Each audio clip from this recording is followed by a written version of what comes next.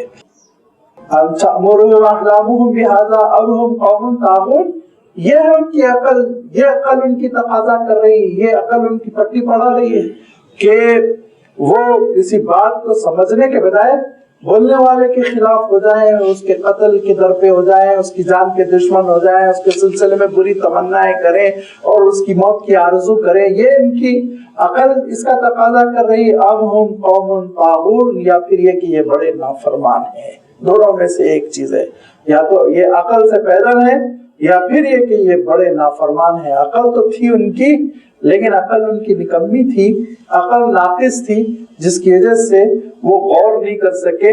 اور ہو کیا گیا، ان کی عقلوں پہ جو پردہ پڑ گیا تھا وہ حسد کی وجہ سے، ان کی عقل پہ جو پردہ پڑ گیا تھا وہ جلسی کی وجہ سے کہ بنی ہاشم اتنے کیوں آگے بڑھ رہے ہیں. لہذا مخالفتوں کا ایک طوفان تھا.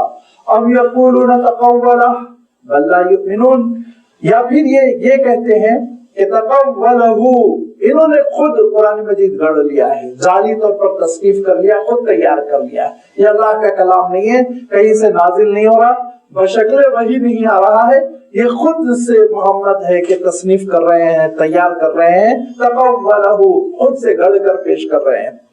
بل لا یؤمنون، ہرگز نہیں، ان کو معلوم ہے، یہ جانتے ہیں کہ یہ خدائی کلام ہے لیکن ایمان نہیں قبول کرنا چاہتے. کیوں؟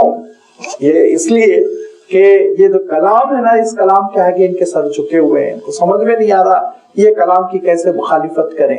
لہذا اللہ تعالیٰ ارشاد فرماتا ہے فَلْيَأْتُوا بِحَدِيثٍ مِثْلِهِ إِن كَانُوا صَادِقِينَ، اگر یہ اپنے دعوے میں سچے ہیں کہ محمد نے صلی اللہ علیہ وسلم یہ کلام خود سے تیار کر لیا، گھڑ لیا ہے، تو پھر یہ بھی کلام لے کر آ جائے. ان میں بھی بڑے بڑے شاعر ہیں اور بعض عمر رسیدہ شاعر تھے جن کی عمریں گزر گئی تھی، 80 سال 70 سال سے شاعری کر رہے تھے، ان کا مقام تھا، ان کے قصیدے پڑھے جاتے تھے، کعبۃ اللہ کے غلاف سے لٹکا دیے جاتے تھے. وہ آگے بڑھے اور آپ صلی اللہ علیہ وسلم کے خلاف اپنا کلام پیش کر دیں. یہ پہلا مرحلہ تھا جس میں اللہ تعالیٰ نے یہ بات ارشاد فرمائی فَلْيَأْتُوا بِحَدِيثٍ مِثْلِهِ إِن كَانُوا صَادِقِينَ، کہ یہ اسی طرح کا کلام، اسی طرح کی گفتگو پیش کر دیں اگر دعوے میں سچے ہیں. پھر اسی سے ملتی جلتی آیت نازل ہوئی سورہ بنی اسرائیل میں، جس میں اللہ تعالیٰ نے یہ بات ارشاد فرمائی کہ اگر جن اور انس مل کر، جن اور انسان دونوں مل کر قرآن کی مخالفت میں کوئی قرآن لا سکتے ہیں تو لے کر آ جاؤں، لے کر آ جاؤں. یہ پہلا چیلنج ہے قرآن کتاب کا. پھر آگے بڑھ کر آپ سورہ یونس میں دیکھیں گے اور سورہ ہود میں دیکھیں گے کہ تھوڑا سا اور زمانہ جب بیت گیا، مکہ مکرمہ کا ذرا آخری دور آ گیا، تو اس چیلنج میں ان کے لیے اور ڈھیل دی گئی، مخالفین کے لیے اور ڈھیل دی گئی. اور ارشاد فرمایا فَلْيَأْتُوا بِعَشْرِ سُوَرٍ مِّن مِثْلِهِ، 10 صورتیں پیش کر دو، پورا کلام نہیں کوئی چھوڑ دو، 10 صورتیں لے کر آؤ. یہ 10 صورتوں کا ان سے مطالبہ کیا گیا، خاموشی طاری رہی، کوئی جواب نہیں، یہاں تک کہ حضور اکرم صلی اللہ علیہ وسلم کی ہجرت ہو گئی، یہاں تک کہ غزوہ بدر کی جنگ ہو گئی.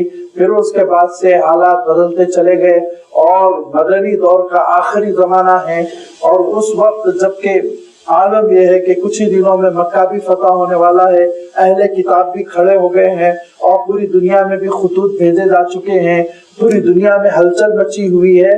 تو اللہ تعالیٰ نے مخالفین کو اتنی نرمی دے دی کہ سورۃ البقرہ میں ارشاد فرمایا کہ ان کنتم فی ریب مما نزلنا علی عبدنا فأتوا بسورۃ من مثلہ، اگر تم کو شبہ ہے کہ یہ کلام اللہ تعالیٰ اپنے بندے پر نازل نہیں کر رہا ہے تو پھر ایک کام کرو، فأتوا بسورۃ من مثلہ، ایک ہی سورت پیش کرو، ایک ہی سورت. اور ایک سورت جب کہا گیا کنڈیشنل، تو آپ جانتے ہیں سورۃ الکوثر 3 آیتوں پر مشتمل ہے، سورۃ العصر 3 آیتوں پر مشتمل ہے.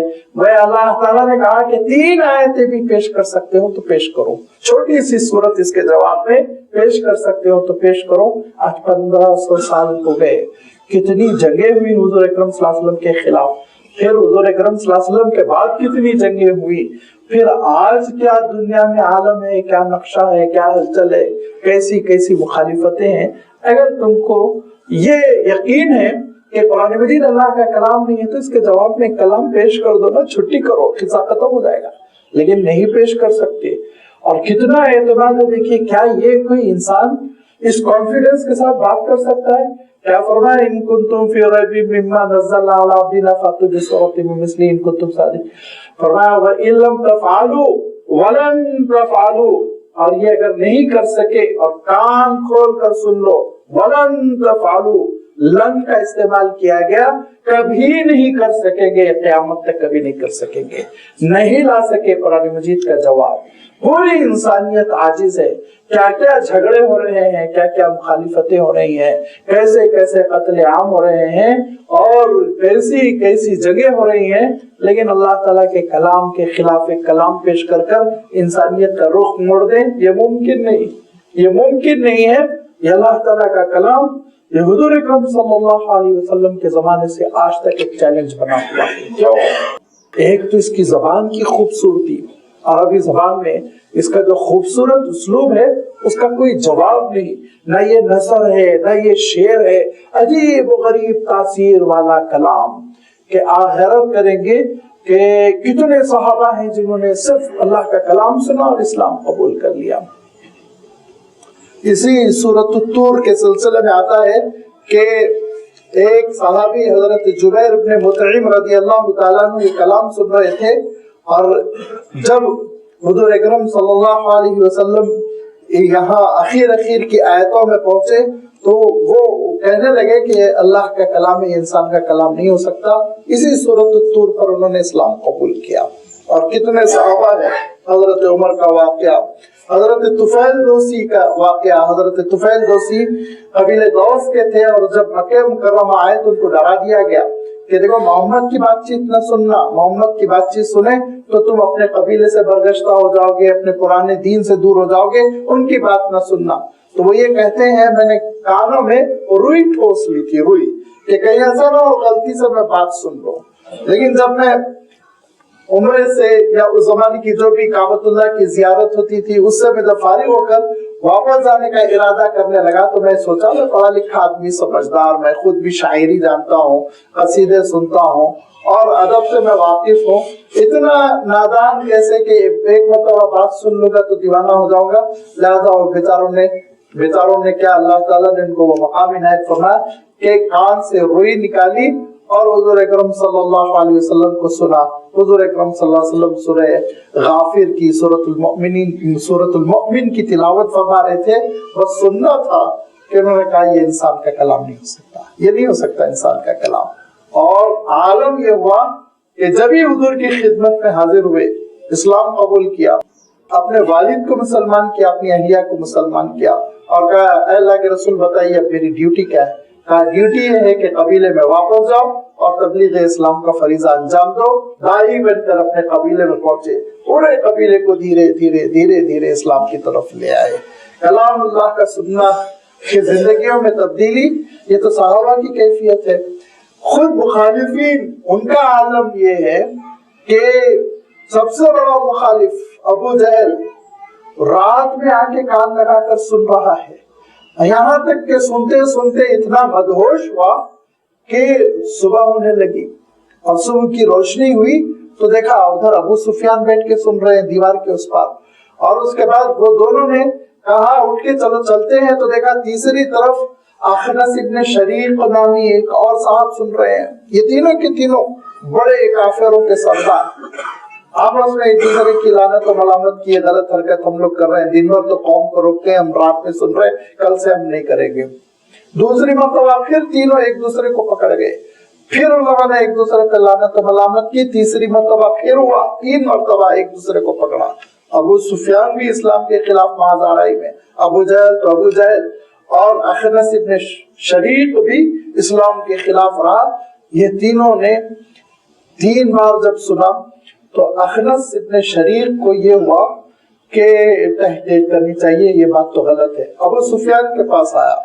ابو سفیان نے کہا کہ دیکھو اس میں کوئی شک نہیں، میں نہیں مانتا ہوں، لیکن جب میں سنتا ہوں تو بہت اچھا لگتا ہے. کہا اچھا چلو ابو جہل کے پاس چلتا ہوں. ابو جہل کے پاس پہنچا تو ابو جہل یہ کہتا ہے کہ دیکھو بات جو ہے وہ بڑی پکی ہے, دل کو لگتی ہے, لیکن یہ کیا بات ہے کہ بنی ہاشم پہلے سے حاجیوں کا انتظام کرتے تھے اور کعبے کی تولیت کرتے تھے اور وہ جود و سخا کرتے تھے, فیاضی کرتے, تو ہم نے ان کا مقابلہ کیا, ہم بھی جود و سخا کرنے لگے. انہوں نے تجارت میں بڑی کامیابیاں حاصل کی, ہم نے بھی ان کا مقابلہ کیا, کمپٹیشن میں نکلے, ہم نے بھی اچھی تجارت کی. لیکن اب وہ ان میں کا ایک فرد یہ کہنے لگا کہ میں نبی ہوں اور مجھ پر اللہ کی جانب سے وحی آ رہی, تو یہ چیز تو ہمارے خاندان میں نہیں رہ گئی, لہذا اگر میں اسلام قبول کر لوں گا تو میرے اپنے خاندان کی اہمیت ختم ہو جائے گی, خاندان ختم ہو جائے گا, صرف اس لیے میں اسلام نہیں قبول کرتا, ان کی بات میں نہیں مانتا کہ بنی ہاشم میں کیوں گئی نبوت. نبوت کو اگر آنا تھا ہمارے خاندان میں بنو عبد مناف میں کیوں نہیں آئی. اس کی ضد ہٹ دھرمی اور خاندانی ایک حمیت کہہ لیجیے, جاہلیت تھی جو اسلام سے معنی بن رہی تھی, ورنہ کلام اللہ سے وہ بھی متاثر ہو رہا ہے, سن رہا ہے تو اس کو اعتراف کرنا پڑ رہا ہے. اور پھر یہ اللہ تعالیٰ کے کلام کی تاثیر کا ایک عجیب و غریب واقعہ تو ولید ابن مغیرہ کا ہے. ولید ابن مغیرہ جب حضور اکرم صلی اللہ علیہ وسلم سے قرآن سنتے تو سر جھولنے لگتا, حالانکہ اسلام کا دشمن ہے. تو ابو جہل نے کہا کہ تم بڑے سرداروں میں سے ہو اور تم محمد کا کلام بہت غور سے سنتے ہو, لہذا یہ چیز جو ہے قوم کے لیے بڑی مشکل ہو رہی ہے, اور قوم جو ہے اب چندہ کر رہی ہے. کہا چندہ کیوں کر رہی؟ کہا چندہ اس لیے کر رہی ہے تم کو رشوت دے کر, پیسے دے کر وہاں جانے سے روکا جائے. تو وہ ذرا جھلا گیا, اس کو برا لگا, اس نے کہا میں اتنا بڑا سردار دولت مند, مجھے کسی چندے اور بھیک کی تھوڑی ضرورت ہے, میں نہیں سنوں گا کلام لیکن کیا کروں, میں نہیں سنوں گا یہ کلام لیکن کیا کروں. اس کلام کا عالم یہ ہے ان ما یقولہ محمد صلی اللہ علیہ وسلم ان لقولہ لحلاوۃ وان علیہ لطلاوۃ وانہ لمثمر اعلاہ وانہ لمغدق اسفلہ وانہ یعلو ولا یعلی. کہا کہ بڑا پیارا کلام ہے, ایک شیرنی ہے, ایک حسن ہے, ایک جمال ہے, ایک چمک ہے, ایک خوبصورتی ہے. یہ کلام وہ کلام ہے جس کا اس کلام پر کوئی دیگر کلام غالب نہیں آئے گا, یہ کلام سارے کلام پر غالب آ کر رہے گا. انہو یعلو ولا یعلا, کہا یہ غالب آ کر رہے گا, بلند ہو کر رہے گا, ولا یعلا, اس پر کوئی غالب نہیں آ سکے گا. اعتراف ہے لیکن اس کے باوجود انکار ہے, کفر ہے. کیوں؟ اس لیے کہ کسی کی دکانداری ختم ہو رہی ہے, کسی کی لیڈرشپ ختم ہو رہی ہے. لیکن وہ بات سچی کرتے تھے, منافق نہیں تھے, وہ صحیح کہتے تھے کہ ہم اپنے خاندان کو بچانے کے لیے, اپنی دکانداری کو بچانے کے لیے اسلام نہیں قبول کر رہے ہیں. نفاق تو پھر وہ یہودیوں نے شروع کیا, لہذا ان کی مخالفت کھلم کھلا تھی, وہ سبب بتا دیتے تھے. یہ اللہ تعالیٰ کے کلام کی تاثیر, یہ اللہ تعالیٰ کے کلام کا جمال, یہ اللہ تعالیٰ کے کلام کا جلال, ادب کے اعتبار سے بھی, علوم کے اعتبار سے بھی ہے. علوم کا عالم یہ ہے کہ اللہ تعالیٰ خود ارشاد فرماتا ہے تبیان کل شیء. کون سی چیز ہے جس کا اللہ تعالیٰ نے قرآن مجید میں تذکرہ نہیں کیا؟ انسان کا آغاز, انسان کا اختتام, یہ آپ کا نظام فلکی, یہ آپ کے رزق کا انتظام, یہ بارش کا انتظام. دنیا کی کون سی ایسی باتیں جو قرآن مجید میں نہیں ہیں؟ اور اگر ہے تو اس میں مختصر انداز میں اور ایسے جچے تلے انداز میں کہ بڑی ترقیاں ہو رہی ہیں, تحقیق ہو رہی ہے, لیکن یہ ناممکن ہے کہ قرآن مجید کے خلاف جا سکے. اس کی حقیقت اٹل ہے, اس کی حقیقت ویسے ہی ہے جیسے اس نے بیان کر دیا. اور علوم کا سر چشمہ, قانون کا سر چشمہ, جو قانون قرآن مجید دیا, اس قانون کا عالم یہ ہے کہ آج قرآن مجید کا منکر بھی اس کا اعتراف کر جاتا ہے اور کھل کر کہہ جاتا ہے کہ مثلا آپ دیکھیں گے کہ قرآن مجید میں اللہ تعالیٰ نے جو سزا زنا کی تجویز کی کہ رجم کر دیا جائے, جب خواتین پر بہت زیادہ ظلم و زیادتی ہونے لگی تو ان خواتین نے جن کا اسلام سے دور دور کا تعلق نہیں ہے, پارلیمنٹ میں اٹھ کے کہا کہ ایسے لوگوں کو پتھر مار مار کے ہلاک کر دو, ایسے لوگوں کو پتھر مار مار کے ہلاک کر دو. یہ اللہ تعالیٰ کا قانون ہے یہ اللہ تعالیٰ کا نظام ہے جو اللہ تعالیٰ نے اپنے کلام میں نازل فرمایا. قانون کے اعتبار سے، تاریخ کے اعتبار سے، علوم کے اعتبار سے، آپ کسی اعتبار سے اللہ تعالیٰ کے کلام کو دیکھیں، وہ کلام معجزہ ہے، اس کا جواب نہیں لایا جا سکتا، اس کا جواب نہیں لایا جا سکتا. اور ایک تیسری چیز بھی ذرا آپ غور کیجئے، حضور اکرم صلی اللہ علیہ وسلم 40 سال کے ہونے تک نہ تقریر فرمایا کرتے تھے، نہ شاعری فرمایا کرتے تھے، نہ تحریر کچھ لکھ کر دیا کرتے تھے. 40 سال تک حضور اکرم صلی اللہ علیہ وسلم کی، ہم اپنے الفاظ میں کہہ سکتے ہیں، کوئی اکیڈمیکل ایکٹیویٹی نہیں تھی، کوئی اکیڈمیکل ایکٹیویٹی نہیں تھی، کوئی علمی کام نہیں، کوئی تصنیف نہیں، کوئی شاعری نہیں، کوئی خطبہ نہیں ہے. حضور اکرم صلی اللہ علیہ وسلم کوئی ڈکٹیٹ نہیں کر رہے ہیں، نثر، کوئی چیز ایسی نہیں تھی. 40 سال کے بعد اچانک حضور اکرم صلی اللہ علیہ وسلم نے کلام پیش کیا، اور اس اعلیٰ معیار کا کلام پیش کیا کہ شاعر بھی سکتے میں ہیں، خطیب کی تقریروں پر بھی مہر لگ گئی، اور ماہرین اور عقلمند دانشور بھی غور سے سنتے چلے جا رہے ہیں.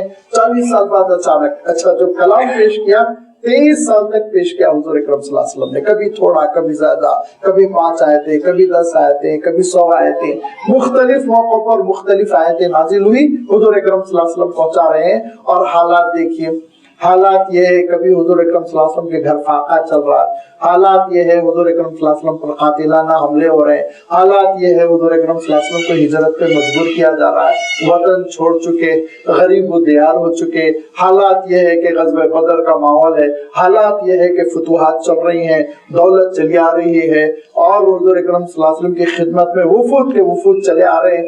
مختلف حالات میں ایک معیار کی تصنیف تیار کرنا انسان کے لیے ممکن نہیں.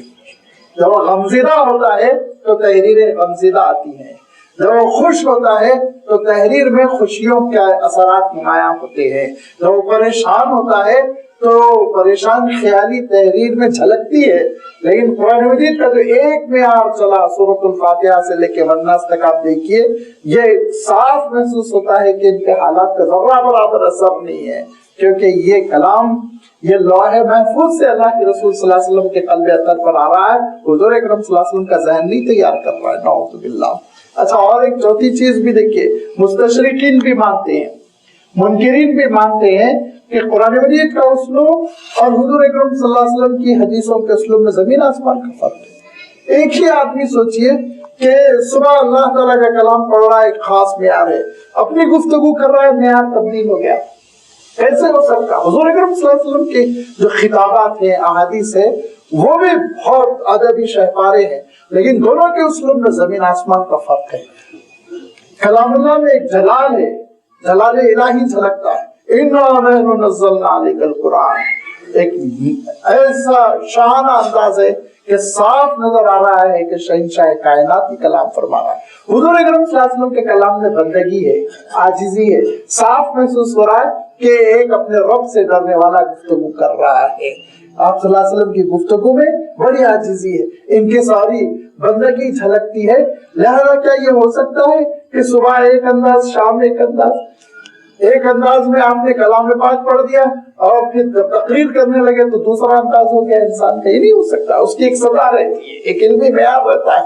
لہذا یہ ساری وہ چیزیں ہیں جو قرآن مجید کو معجزہ بنا کر ساری انسانیت کے سامنے اس کلام کا یہ چیلنج پیش کر دیتی ہے کہ اگر تم یہ سمجھتے ہو یہ انسانی کلام ہے تو پیش کر دو اس کا جواب. لاؤ فَلْيَأْتُوا بِحَدِيثٍ مِثْلِهِ إِن كَانُوا صَادِقِينَ. لیکن لازمی بات ہے، سکتہ ہے، خاموشی ہے، نہیں جواب پیش کیا جا سکا. اور اللہ تعالیٰ ارشاد فرماتا ہے جب نہیں جواب پیش کر سک رہے ہو تو پھر تسلیم کرو، تم مان لو، اس کے آگے سر جھکا لو.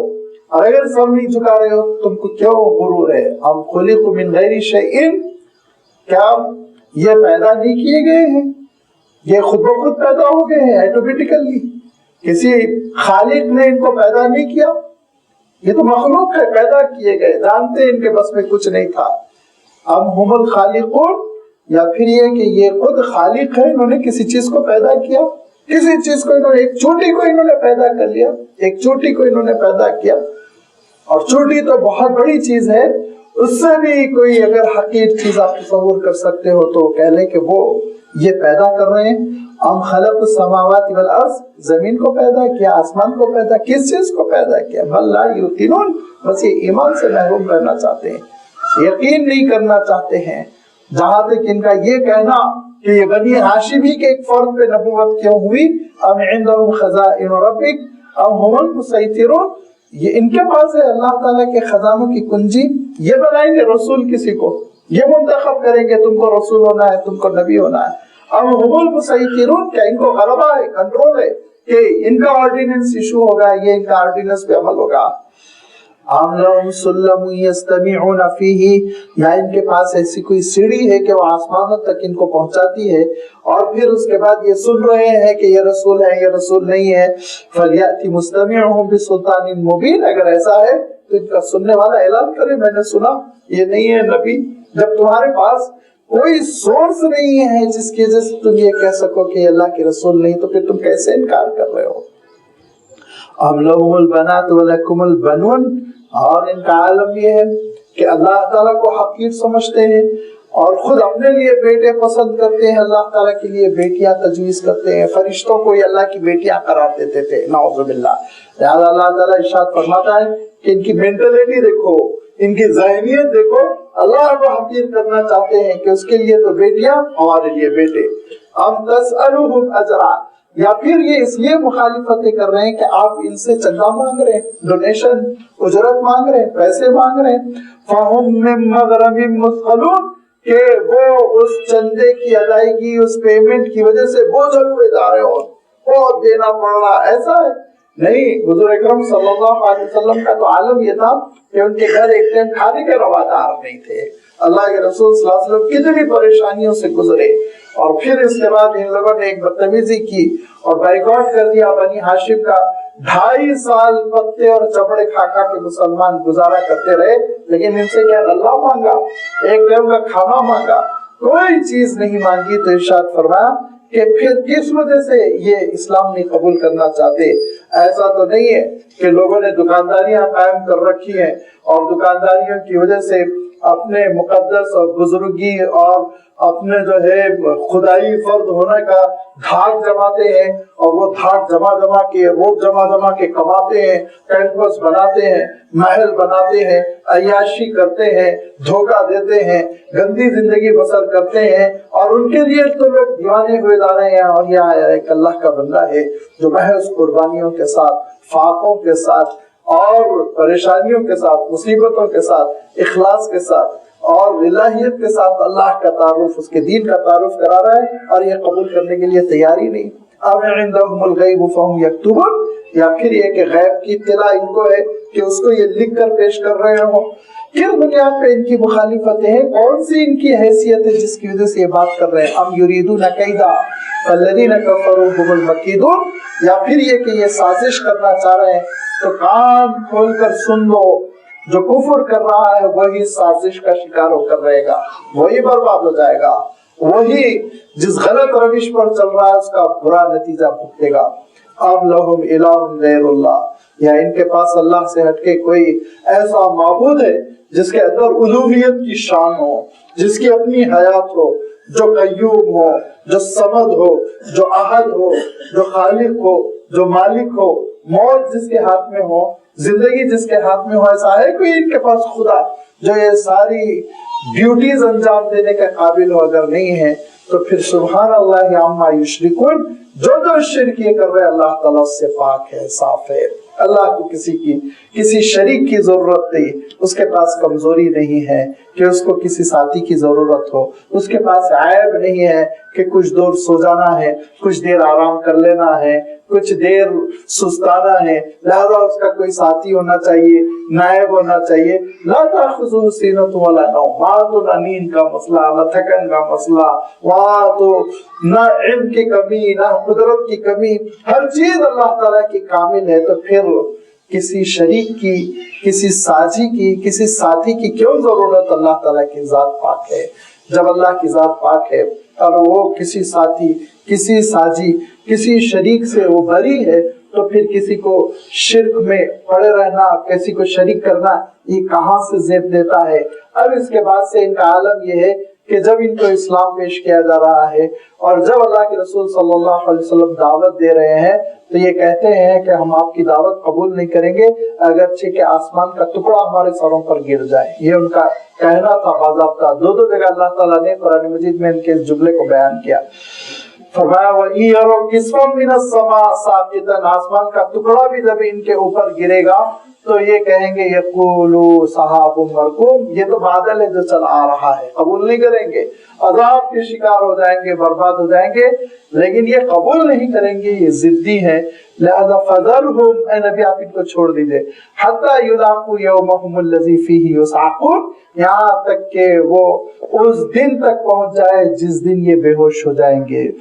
دونوں ترجمے کیے گئے, یا تو قیامت کا دن جس دن ان کے ہوش اڑ جائیں گے, وہ دن تک یہ پہنچ جائے جس دن ان کے ہوش اڑ جائیں گے, اللہ تعالیٰ کے سامنے کھڑے ہو کے جواب دینا ہوگا. اور دوسرا ترجمہ یہ بھی کیا گیا کہ جنگ میں شکست کھا کر یہ گر پڑے, میدان جنگ میں بے ہوش ہو جائے, موت سے دوچار ہو جائے. دونوں مفہوم لیے جا سکتے ہیں, دونوں واقعات ان کے ساتھ ہوئے, کیونکہ اللہ تعالیٰ نے دونوں چیزوں کا آگے تذکرہ کر دیا. یوم لا یغنی عنہم کیدہم شیئا ولا هم ینصرون, وہ دن ایسا دن ہوگا کہ ان کی ساری مکاریاں, سازشیں ان کا ساتھ نہیں دے سکیں گی, ان کو نہیں بچا سکیں گی. حق واضح ہو جائے گا, حقیقت کھل کر آ جائے گی اور یہ برباد اور تباہ ہو کر رہ جائیں گے. ولا هم ینصرون, کوئی مدد کرنے بھی ان کی نہیں آئے گا. وَإِنَّ لِلَّذِينَ ظَلَمُوا عَذَابًا دُونَ ذَلِكَ, ان ظالموں کے لیے بڑے عذاب سے ہٹ کے ایک چھوٹا عذاب بھی ہے. یہ دوسری جگہ بھی گزر چکا ہے. اللہ تعالیٰ ارشاد فرماتا ہے کہ بڑا عذاب تو بھگتنا ہے قیامت کے دن, لیکن ایک چھوٹا عذاب یہ دنیا میں بھی دیکھیں گے. اور چھوٹا عذاب جو دنیا میں انہوں نے دیکھا وہ یہ سب سے پہلے تو یہ کہ بدر میں انہوں نے دیکھا جہاں کہ ان کو بہت بری شکست ہوئی. پھر اس کے بعد دھیرے دھیرے ایک ایک شکست ہوتی چلی گئی, اور حضور اکرم صلی اللہ علیہ وسلم کی وفات سے پہلے سارے مشرکین اور ان کے سرداروں کو یا تو اسلام قبول کرنا پڑا یا وہ ختم ہو گئے. یہ چھوٹا عذاب تھا, اور پھر اس کے بعد سے بڑا عذاب تو قیامت کے دن ان کو بھگتنا ہوگا. فرمایا کہ وَإِنَّ لِلَّذِينَ ظَلَمُوا عَذَابًا دُونَ ذَلِكَ, کہ ان ظالموں کے لیے بے شک ایک عذاب ہے. دون ذالک, اس عذاب سے ہٹ کر. کون سے عذاب سے؟ قیامت کے عذاب, جہنم کے عذاب سے ہٹ کر. وَلَكِنَّ أَكْثَرَهُمْ لَا يَعْلَمُونَ, لیکن اکثر و بیشتر لوگ نہیں جانتے, حقیقت سے واقف نہیں ہے, اور اس وجہ سے یہ مخالفتیں کرتے چلے جا رہے ہیں. وَاصْبِرْ لِحُكْمِ رَبِّكَ, آپ حکم رب پر جمے رہیں, اللہ کا جو حکم ہے اس پر آپ ثابت قدم رہیں. مخالفتیں تو ہوتی رہیں گی, ساری مخالفتوں کو سہنا اور اپنا مقصد پورا کرنا, اپنی ڈیوٹی پوری کرتے رہنا, یہ ہے صبر. صبر کا کبھی ترجمہ آپ یہ مت کیجئے کہ چپت کھا کر اور پٹ کر لٹ کر گھر میں بیٹھ جانا, نہیں. صبر کے معنی ہوتے ہیں آزمائشوں کے سامنے سینہ سپر رہنا, کھڑے رہنا, چٹان کی طرح لگے رہنا, آپ اپنا کام کرتے رہنا, وڈرا نہیں ہونا آپ اپنے کام سے, یہ ہے صبر. فرمایا وَاصْبِرْ لِحُكْمِ رَبِّكَ, جو حکم رب ہے اس اپنے پروردگار کے حکم پر آپ ثابت قدم رہیے, اور یہ اندیشہ کہ وقت سے پہلے وفات ہو جائے, ایسا نہ ہو یہ لوگ مجھے مار ڈالیں. فرمایا نہیں, فَإِنَّكَ بِأَعْيُنِنَا, آپ ہماری نگرانی میں ہیں, آپ ہماری آنکھوں کے سامنے ہیں. اس کے معنی کیا ہوتے ہیں؟ آپ ہماری نگرانی میں, ہم نگرانی کر رہے ہیں. آپ کو تکلیف پہنچائیں گے, آپ کے دل کو بھی تکلیف ہوگی, آپ رو بھی دیں گے, آپ کے جسم کو بھی تکلیف ہوگی, آپ کا خون بھی نکل آئے گا, لیکن یاد رکھیے یہ جب تک کہ دین کی حجت پوری نہ ہو جائے, اتمام دین نہ ہو جائے, آپ کو کچھ نہیں کر سکتے. جب تک کہ اللہ کی بات پوری ہو جائے گی آپ کو ختم نہیں کر سکتے. لہذا اللہ تعالیٰ صاف ارشاد فرماتا ہے فَإِنَّكَ بِأَعْيُنِنَا, آپ ہماری نگرانی میں, آپ کام کرتے رہیں, کام کرتے رہیں. اور جب آپ کام کر رہے ہیں اللہ تعالیٰ کی دین کے لیے, جدوجہد کر رہے ہیں, تو پھر اس کے لیے جو سرمایہ کی ضرورت ہے, گاڑی کیسے چلتی ہے؟ جب تک کہ پیٹرول نہ ہو, ایندھن نہ ہو, تو پیٹرول چاہیے. اب پیٹرول نہیں تو پھر آج کل الیکٹرکسٹی سے چل رہی ہے, تو وہ الیکٹرک چاہیے. تو فرمایا کہ دیکھو جو ایندھن ہوتا ہے نا, جو سرمایہ ہوتا ہے دعوت کا, وہ کیا ہے؟ وَسَبِّحْ بِحَمْدِ رَبِّكَ حِينَ تَقُومُ, وہ اللہ تعالیٰ کا ذکر, نمازوں کی شکل میں، دعاؤں کی شکل میں، قیام کی شکل میں اور سجدوں کی شکل میں. لہذا وسبح بحمد ربک، اور اللہ تعالیٰ کی حمد اور اس کی تسبیح آپ بیان کرتے رہیے. سبح بحمد ربک، اکثر و بیشتر قرآن مجید میں یہ صیغے آتے رہیں گے، اکثر و بیشتر. بڑا پیارا مفہوم ہے، اس کو کہتے ہیں پہلے تخلیہ بعد میں تحلیہ، مختصر الفاظ میں. اس کے معنی ہوتے ہیں، سبح کے معنی ہوتے ہیں اللہ کی پاکی کا تصور آنا دل میں، اور حمد کے معنی اللہ کی تعریف کا تصور آنا. جب تک کہ برتن صاف ستھرا نہ ہو اچھی چیز اس میں نہیں آ سکتی. تو جب تک کہ ہم اپنے عقیدے میں اللہ تعالیٰ کے سلسلے میں تمام عیوب کو نکال کے نہ پھینک دیں گے، اللہ کی تعریف اس وقت تک ہمارے دل و دماغ میں نہیں آئے گی. مثلا نعوذ باللہ، اگر کوئی یہ سمجھتا ہے کہ اللہ تعالیٰ بندوں سے غافل ہے تو لازمی بات ہے لامحالہ اس کا نتیجہ یہ ہوگا، وہ یہ چاہے گا کہ اللہ کو غفلت سے دور کرنے والی کوئی چیز ہو، کوئی بیچ میں واسطہ ہو. کوئی یہ سمجھتا ہے کہ اللہ تعالیٰ کا عالم یہ ہے کہ اس کو کچھ دیر کے لیے سستانا پڑتا ہے، تو لازمی بات ہے وہ یہ سوچے گا اتنی دیر کے لیے اس کا کوئی سپورٹر ہو، کوئی نائب ہو. لہذا سب سے پہلے تو اللہ تعالیٰ کے سلسلے میں لا الہ نہیں ہے اس کے مثل، اس کی طرح معبود کوئی، یہ نفی ہونی چاہیے کہ پاک ہو جائے ہمارا ذہن. اس پاکیزگی کو تسبیح کہتے ہیں. تسبیح اللہ کی پاکیزگی کا تصور ہمارے، اور اللہ کا عیوب سے بری ہونا، عیوب سے مبرہ ہونا، بلند و بالا ہونا، یہ تصور دل میں آ جائے. پھر بحمد ربک، اللہ کی حمد و ستائش، اس کا جمال، اس کا جلال، اس کی صفات، اس کی رضاقیت، اس کی قیومیت، اس کی صمدیت، اس کی احدیت، اس کے احسانات، اس کے انعامات، یہ سارے تصورات دل میں آ جائیں اور اس کا اعتراف ہو. فرمایا یہ فریضہ تم انجام دیتے رہو. فسبح بحمد ربک حین تقوم، جب تم کبھی کھڑے ہو جاؤ. اب یہ تقوم کی تشریح 3 اعتبار سے کی گئی. پہلی تشریح تو یہ کی گئی کہ جیسے ہی تم نیند سے بیدار ہو کر کھڑے ہو جاؤ تو اللہ کی حمد و ستائش بیان کرو. اور اس کی تفسیر حضور اکرم صلی اللہ علیہ وسلم کا عمل بتاتا ہے کہ رات میں تہجد کے وقت جیسے ہی آپ بیدار ہوتے تو روایتوں میں آتا ہے کہ نیند کو دور کرنے کے ساتھ، وضو کرنے کے ساتھ حضور اکرم صلی اللہ علیہ وسلم سبحانک اللہم حمدک کہہ کے اللہ تعالیٰ کی تعریف بیان کرتے اور پھر تہجد کے لیے کھڑے ہو جاتے. ایک تشریح یہ کی گئی. دوسری تشریح یہ کی گئی کہ جب کبھی تم نماز کے لیے کھڑے ہو جاؤ، نماز کا قیام شروع ہو جائے، تو نماز کا قیام جو شروع ہوتا ہے تو حضور اکرم صلی اللہ علیہ وسلم نے کیا تربیت کی؟ اللہ اکبر کہنے کے بعد سبحانک اللہم بحمدک وتبارک اسمک وتعالی جدک ولا الہ غیرک. یہ سبح بحمد ربک.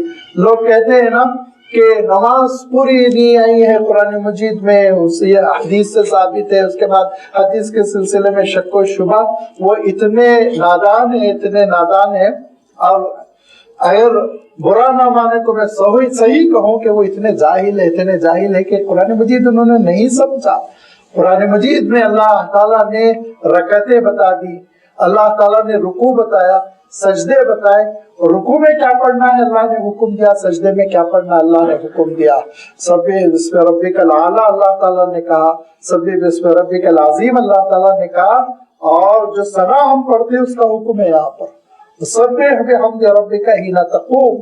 جب تم قیام کرو تو پھر حالت قیام میں تم اللہ تعالیٰ کی تسبیح بیان کرو. کیسے بیان کریں گے؟ حضور اکرم صلی اللہ علیہ وسلم نے کہا ایسے بیان کرو. یہ ہے ثنا، یہ ثنا پڑھ کر تم نماز کا آغاز کرو. تیسری تشریح کی گئی کہ جب کبھی تم کسی مجلس سے کھڑے ہونے لگو، مجلس ختم ہو جائے تو پھر تم اللہ تعالیٰ کی حمد و ستائش بیان کرو. حضور اکرم صلی اللہ علیہ وسلم عملی تفسیر فرماتے تھے. حضور اکرم صلی اللہ علیہ وسلم کسی بھی مجلس کے اختتام پر یہ فرمایا کرتے تھے سبحانک اللہم وبحمدک وسبحانک اللہ العظیم نشہد ان لا الہ الا انت نستغفرک ونتوب الیک.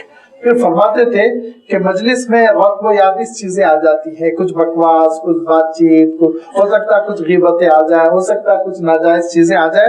فرمایا یہ کلمات پڑھ لینے سے مجلس کی جتنی خطائیں ہیں، کوتاہیاں ہیں، وہ ساری کی ساری اللہ تعالیٰ معاف کر دیتا ہے۔ لہذا یہ بھی تشریح کی گئی۔ اور لازمی بات ہے، یہ تو قرآن مجید کا حسن ہے کہ تینوں چیزیں جمع ہو سکتی ہیں، ان میں سے کسی بھی چیز کا انکار نہیں ہے کہ جب ہم کسی مجلس سے اٹھنے لگے تب بھی اللہ کی تعریف کر لے، اللہ کو یاد کر لے۔ حضور اکرم صلی اللہ علیہ وسلم ارشاد فرماتے تھے اگر کسی مجلس سے کوئی نشست، کوئی بیٹھک ہوئی اور اس کے بعد تم اٹھ گئے اللہ کے ذکر کے بغیر، تو ایسے ہی ہے جیسے کسی مردار جانور کے لاش پر بیٹھ کے اٹھے ہوں، مردار جانور اور اس مردار جانور کی ناش پڑی ہوئی ہو، اس کو کھانے کے لیے لوگ جمع ہو اور اس کو کھا کے اٹھ جائے، جیسے یہ کیفیت فرمایا کہ اس وقت ہوتی ہے جب کہ تم بیٹھو دنیاوی گفتگو کر کے اٹھ جاؤ۔ فرمایا کہ اللہ کا ذکر کرو، اللہ کو یاد کرو، استغفار کرتے ہوئے اٹھو تاکہ مجلس کی جو خطائیں وہ معاف ہو جائے۔ اور دوسری تشریح جیسے میں نے عرض کی کہ نماز کے لیے کھڑے ہو جاؤ تو جب بھی اللہ تعالیٰ کی حمد و ستائش ہونی چاہیے۔ اور تیسری تشریح کہ جب ہم نیند سے بیدار ہوں اس وقت بھی ہم ضرور اللہ تعالیٰ کو یاد کر لیں، کم سے کم اتنا تو کہہ لیں الحمدللہ الذی احیانا بعد ما اماتنا والیہ النشور۔ اتنی پیاری دعا ہے جو حضور اکرم صلی اللہ علیہ وسلم نے سکھلائی کہ یہ جو نیند ہے نا، یہ موت کا ریہرسل ہے، یہ موت ایسے ہی آنے والی ہے۔ موت اور نیند میں فرق یہ ہے کہ ہمارے 50% آرگن نیند میں کام کرتے ہیں، 50% نہیں کرتے۔ آنکھیں کام نہیں کر رہی، زبان نہیں کام کر رہی ہے، ہاتھ کام نہیں کر رہا، پیر نہیں کام کر رہا، پڑے ہوئے ہیں، لیکن دل کام کر رہا ہے، کڈنیز کام کر رہے ہیں، گردے اپنا کام کر رہے ہیں، ہاضمے کا نظام کام کر رہا ہے۔ تو آپ دیکھیے گے کہ 50% کام ہو رہا ہے، 50% نہیں ہو رہا ہے۔ موت میں 100% اعضاء کام نہیں کرتے، کڈنی بھی کام چھوڑ دے گی، دل بھی کام چھوڑ دے گا۔ لہذا نیند کو موت کا ایک نمونہ قرار دیا اسلام نے، اور فرمایا اللہ کے رسول صلی اللہ علیہ وسلم نے جیسے ہی بیدار ہو جاؤ تو تم کہو الحمدللہ الذی احیانا بعد ما اماتنا۔ ایک عارضی موت کے بعد اللہ تعالیٰ نے میرے اندر جان دی، اللہ تیری ہی تعریف، تیری ہی تعریف۔ اگر تو چاہتا تو جیسے میرا جسم ساکت پڑا ہوا تھا، دھیرے دھیرے قلب بھی، گردے بھی اور لنگز بھی سب کام چھوڑ دیتے تو قصہ ختم ہو گیا تھا، لیکن تو نے پھر جان ڈالی، پھر بیدار کر دیا، پھر مجھے کھڑا کر دیا، اور پھر میں روزی روٹی کے لیے کوشش کروں گا، جدوجہد کروں گا، چلوں گا، پھروں گا، سرگرمی انجام دوں گا۔ لہذا یہ نیند عارضی موت مجھے یہ بتا رہی ہے کہ اس ٹیمپروری 6 گھنٹے 8 گھنٹے کی موت کے بعد جیسے پروردگار نے مجھے زندہ کیا، ایسے ہی ہو سکتا 800، 1000، 2000 سال کی موت کے بعد بھی اللہ تعالیٰ مجھے قیامت کے دن زندہ کر دے گا۔ وَإِلَيْهِ النُّشُورُ، اللہ تیری ہی طرف لوٹ کر جانا ہے، حشر و نشر تیرے ہی ہاتھ میں ہے، دوبارہ زندگی دینا بھی تیرے ہاتھ میں ہے۔ کم سے کم اتنی دعا تو بیدار ہونے کے بعد کرو۔ غفلت کی نیند سو کر، غفلت کی بیداری، غفلت کی زندگی، اسلام نے اس کو بالکل پسند نہیں کیا۔ بیدار زندگی، شعور کی زندگی، اللہ کو یاد کرتے ہوئے ہر پہلو میں اللہ تعالیٰ کا ذکر کرتے ہوئے تم زندگی بسر کرو۔ وَمِنَ اللَّيْلِ فَسَبِّحْهُ، اس سے پہلی صورت میں بھی گزر چکا ہے، اب بھی کہ اور رات میں بھی اللہ تعالیٰ کی حمد و ستائش ہو، غفلت کی نیند نہ سو۔ اور کم سے کم آخری درجے کی بات ہے جو حضور اکرم صلی اللہ علیہ وسلم نے ارشاد فرما دی، پاسنگ کلاس میں بھی تم کو آنا ہے تو اتنا کرنا ہے کہ نماز عشاء جماعت کے ساتھ پڑھ لو، نماز فجر جماعت کے ساتھ پڑھ لو، تو اللہ تعالیٰ تمہاری پوری رات وہ قیام اللیل میں کاؤنٹ کر لے گا۔ اتنا تو کرنا ہے تم کو۔ اگر یہ بھی نہیں کر رہے ہو تو پھر پاسنگ کلاس میں نہیں ہو، پھر اس کے بعد تو پھر دیکھنا پڑے گا کیا ہوتا ہے، کیسے دھکے لگیں گے، کیسے نجات ملے گی آخرت میں، کون بچائے گا کون نہیں بچائے گا، وہ ساری چیزیں تو پھر آخرت میں چل کر پتہ چلیں گی۔ یہ تو آخری درجے کی بات ہے۔ ورنہ ارشاد فرما کہ جو اللہ کا بندہ رات میں بیدار ہوتا ہے، اور اس کے بعد فرما کہ کسی نے اگر